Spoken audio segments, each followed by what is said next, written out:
এই বুড়ি এনে বই এনে দিন না ধরো বৃদ্ধাশ্রমে যাতে আমাকে বৃদ্ধাশ্রমে যাও না কিনলে ধরো আর রেডি করে এনে দিছি বারো বাইর তুমি বারো তোমার এনে কিচ্ছু নাই তোমার এনে কিচ্ছু নাই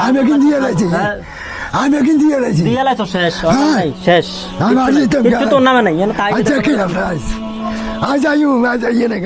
বারো বারো বাইর তুমি বারো মাফ করো হালার তারা বোকা বেটা বাসে দেখতে কে সম্পদ নেই এটা বোন নামে সম্পদ হচ্ছে তোর এটা মাইয়া গুণ বেগুন সমান সমান আনো মাইয়া গুণ তোর মাইয়া গুলো সম্পদ লাগছে মাইয়া গুণের বাজ্যে থাকে আর কত দূরে সারা বছর আর ফুট থাকস বেটা আর কত দিছে সম্পদ বারো বেটা হয়তো অনলাইন বেগুনের আগে বাগ করে থাকবি নাহলে বৃদ্ধাশ্রমে থাকবি যা বেটা যা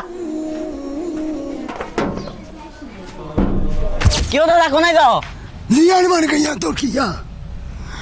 তোর কি দেখবি আজ আমি ভালো লাগে না দেখতে কেলে ভালো লাগে তুই জানিস বুইয়ে কেন্ডা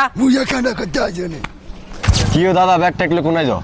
যাইয়ের হলা গলা আর কয় বৃদ্ধাশ্রমে যাইতাম যাইতাম না যাইয়ের কিনলে আগে খান কিনলে আরে এত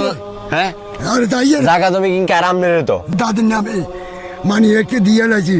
অন আর কয় তোর কিছু নাই কি তোর কিছু নাই আর গাড়ি যাবি ধরে ইয়ানে ধাক্কায় দুয়ার ওই ধাক্কায় আর আলাইছি দাদি কোনায় দাদির নামে সম্পদ দাদি এদিন ঘুরি ওই রোড মরি গেছে আর অন হেতির হল আমার যাই গুণা আই গেছে অন আর দেখা দেনা আর কো বাড়ি যা এনে গাড়ি যাবি ধরি এনে ধরে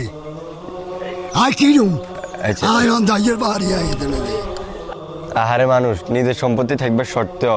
কিছু করার নেই বুলওয়ান হেতার সম্পত্তি থাকা সত্ত্বেও বৃদ্ধাশ্রম থাকবে কিছু করার নেই। তো বন্ধুরা এই ভিডিও থেকে শিক্ষা হচ্ছে বেঁচে থাকা অবস্থায় কোনোভাবেই অতি আবেগী হয়ে সন্তানদেরকে সম্পত্তি ভাগ করে দেওয়া উচিত নয়। মরে গেলে তো সন্তানরা এমনিতেই সব সম্পত্তির মালিক হবে। বেঁচে থাকা অবস্থায় সন্তানদেরকে সম্পত্তি দিলে কি হয়, সন্তানরা সেই সম্পদ ভোগ করে বাবা মাকে বৃদ্ধাশ্রমে পাঠানোর মতো দুঃসাহসিকতা দেখায়।